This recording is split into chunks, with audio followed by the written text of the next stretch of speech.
Price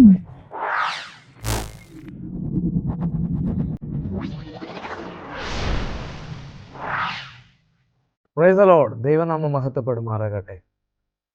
എബ്രായ ലേഖനം 11-ാം അധ്യായം 1-ാമത്തെ വാക്യത്തിൽ ഇപ്രകാരം കാണുന്നു: വിശ്വാസം എന്നതോ ആശിക്കുന്നതിന് ഉറപ്പും കാണാത്ത കാര്യങ്ങളുടെ നിശ്ചയവുമാകുന്നു. അതിനാലല്ലയോ പൂർവികർക്ക് സാക്ഷ്യം ലഭിച്ചത്. നാം കാണാത്ത ഒരു കാര്യത്തെ കാണുമെന്ന് നാം വിശ്വസിക്കണം. അതാണ് യഥാർത്ഥ വിശ്വാസം എന്ന് പറയുന്നത്. അബ്രഹാമിനെ കുറിച്ച് നാം കാണുമ്പോൾ, അബ്രഹാം വിശ്വാസത്താൽ നീതീകരിക്കപ്പെട്ട ഒരു മനുഷ്യനാണ്. എന്തുകൊണ്ട് അബ്രഹാമിന്റെ വിശ്വാസത്തെ ഇത്രയധികം എടുത്തു പറയാൻ കാരണം? അത് യഥാർത്ഥ വിശ്വാസമായിരുന്നു. അതുകൊണ്ടാണ് അത് നീതിയായി കണക്കിടപ്പെട്ടത്. തൻ്റെ ദൈവമായ കർത്താവ് കാണിപ്പാനിരിക്കുന്ന ദേശത്തേക്ക് അബ്രഹാമിനെ വിളിച്ചപ്പോൾ താൻ ദൈവത്തിൽ വിശ്വസിച്ചു. അവിടെ മുതൽ ആരംഭിക്കുകയാണ് തൻ്റെ വിശ്വാസം. അങ്ങനെ താൻ യാത്ര ചെയ്ത് കടന്നു പോകുമ്പോൾ തനിക്കൊരു അവകാശിയില്ല, തനിക്കൊരു സന്തതിയില്ല, തനിക്കൊരു തലമുറയില്ല. നിങ്ങൾ മനസ്സിലാക്കണമേ, തലമുറയില്ല. അബ്രഹാം കർത്താവിനോട് പറയുന്നുണ്ട്, കർത്താവേ, എനിക്ക് അവകാശിയില്ല, തലമുറയില്ല. അപ്പോൾ കർത്താവ് ആകാശത്തിലെ നക്ഷത്രങ്ങളെ കാണിച്ചിട്ട് പറയാ, അബ്രഹാമേ, നിന്റെ സന്തതി ഇപ്രകാരമായിരിക്കും. നീ ആകാശത്തേക്ക് നോക്കുക, നക്ഷത്രങ്ങളെ എണ്ണുവാൻ കഴിയുമെങ്കിൽ എണ്ണുക എന്ന് കൽപ്പിച്ചു.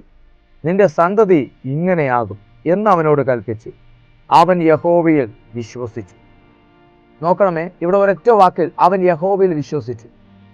മുമ്പിൽ ഒരു വഴിയില്ല, മുമ്പിൽ സാധ്യതകളില്ല, മുമ്പിൽ തലമുറയ്ക്കുള്ള ഒരു സാധ്യതയുമില്ല.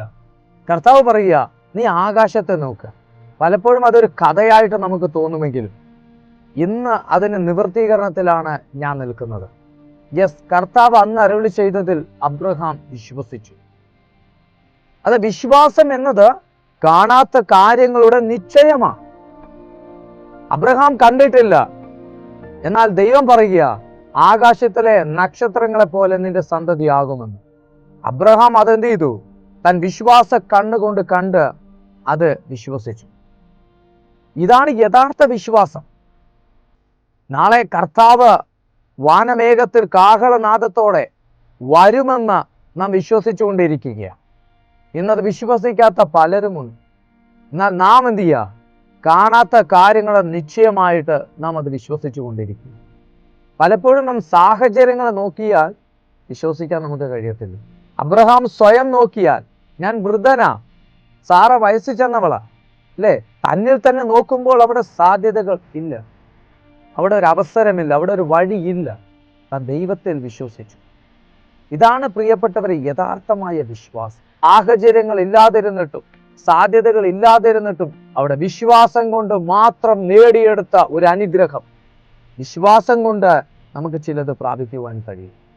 അവസരങ്ങളോ സാധ്യതകളോ അവൻ നിരാശയോടെ മുന്നോട്ട് പോകുന്ന പ്രിയപ്പെട്ടവരെ, വിശ്വാസം മാത്രം മതി. വിശ്വാസം മാത്രം മതി, ചിലത് നേടുവാൻ കഴിയും. ഏലീശയുടെ അടുക്കൽ വരുന്ന വിധവയോട് ഏലീശ ചോദിക്കുക, നിന്റെ പക്കൽ എന്തുണ്ട്? അത് ഇന്ന് നമ്മുടെ പക്കൽ ഏതുമില്ലെങ്കിലും കർത്താവിലുള്ള വിശ്വാസം മാത്രമാണ് ഉള്ളത്. അത് മതിയെന്നേ. അതിലൂടെ ചിലത് പ്രാപിക്കുവാൻ നമുക്ക് കഴിയും. ആ വിശ്വാസത്തിലൂടെ ദൈവത്തിന് ചിലത് നമുക്ക് തരുവാനായിട്ട് കഴിയും.